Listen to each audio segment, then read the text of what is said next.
మా తెలంగాణ మాకు కావాలని కొట్లాడితే రాష్ట్రం వచ్చింది. అప్పుడే అధికారంలోకి వచ్చిన చంద్రబాబు 7 మండలాలను ఆంధ్రప్రదేశ్ రాష్ట్రంలో కలుపుకున్నాడు. ఇప్పుడు తెలంగాణ అస్తిత్వం మీద చెయ్యరాని కుట్రలు చేస్తున్నాడు.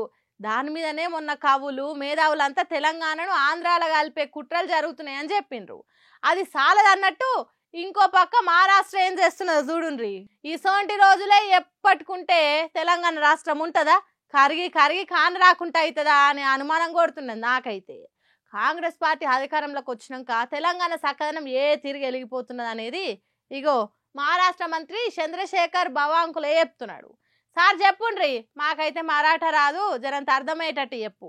మా తెలంగాణ ఊర్లను ఏమో చేస్తున్నారట, ముచ్చటెందో చెప్పుంది జరా. महाराष्ट्रातील चंद्रपूर जिल्ह्यातील जिवती तालुक्यातील 14 गावे हे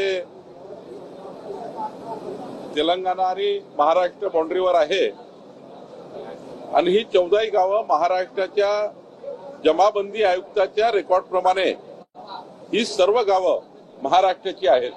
సగం అర్థమయ్యి సగం అర్థం కానట్టే ఉన్నది కదా. తానేమన్నాడో ఇగురంగా చెప్తుంది. తెలంగాణ మహారాష్ట్ర బార్డర్లున్న రాజూరా జీవతి తాలూకాలల్లున్న 14 ఊర్లు మహారాష్ట్ర రాష్ట్రంలో కలుపుకుంటున్నామని చెప్పిండు.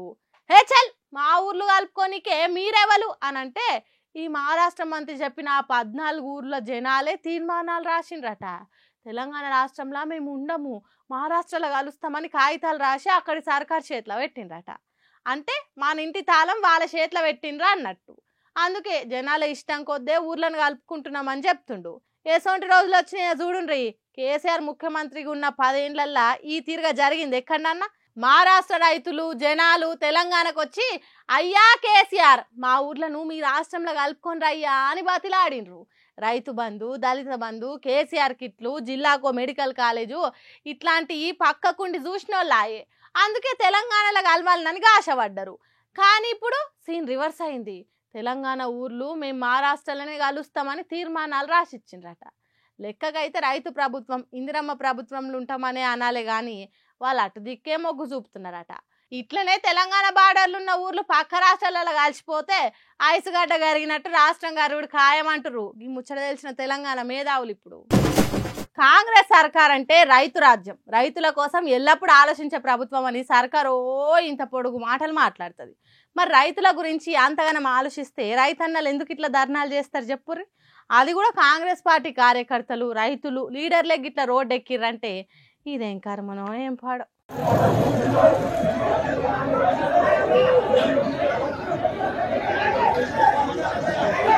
హాగరో పోలీసులు వచ్చి నచ్చ చెప్పిన ఈయనకుట కయ్యమనే పడుతుర్రు. ఎవరు ఇల్లంతా ఏవో కొమ్మలు పట్టుకొని ధర్నా చేస్తుర్రు. ఏంటి అవి?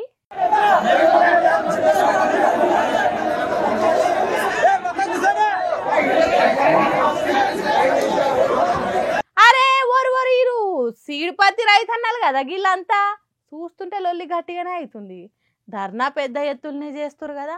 మరి ఎక్కడోళ్ళంతా అని ఆరాధిస్తే జోగులాంబ గద్వాల రైతులట గిల్లంతా. మీరు పారి ఆడ చక్కగా గమనిస్తే మీకు ఉత్త రైతులే కాదు, కాంగ్రెస్ లీడర్లు కార్యకర్తలు కూడా ఆడ కూర్చొని ధర్నా చేస్తారు, కనిపిస్తారు చూడురి. మామూలుగా రైతులంతా పత్తి సీడ్స్తోని పంటను పండిస్తారు కదా, కానీ మహబూబ్ నగర్ రైతులు మాత్రం సీడ్స్ కోసమే పంటను పండిస్తారు.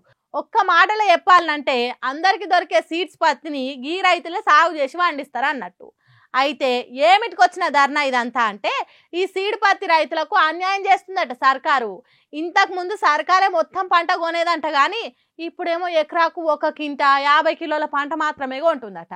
అందుకే అట్లా సగం సగం కొంటే కడమ పంట ఏడమ్ముకోవాలి, ఏటని పోవాలి, మాకు పెట్టుబడి ఏడికెళ్ళి వెళ్తుందని గిట్లా రోడ్డు ఎక్కి ధర్నా చేస్తుర్రు.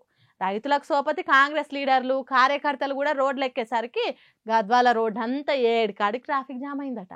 పోలీసులు వచ్చి చెప్పినా కూడా ఇంటలేరంటే అర్థం చేసుకోవచ్చు వాళ్ళకి ఎంత అన్యాయం జరుగుతుందో.